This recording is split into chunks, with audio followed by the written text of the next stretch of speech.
Ungkap dugaan Ferdy Sambo kuras ATM Brigadir J 200 juta rupiah. Pengacara sebut, orang mati bisa kirim duit. Irjen Ferdy Sambo diduga sempat menguras isi ATM Brigadir Yosua Huta Barat alias Brigadir J senilai 200 juta rupiah. Uang tersebut diambil dari 4 rekening Brigadir J. Demikian disampaikan oleh kuasa hukum Brigadir J, Kamarudin Simanjuntak. Hal tersebut diketahui seusai adanya transaksi dalam 4 rekening milik Brigadir J.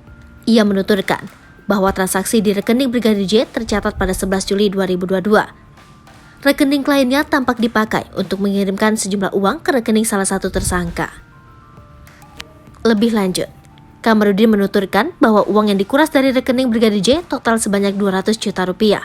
Dia pun meminta pihak kepolisian untuk mengusut dugaan tersebut.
Hai pemirsa Sri Popo TV, jangan lupa komen, like, dan subscribe, serta tonton terus berita-berita terupdate lainnya ya.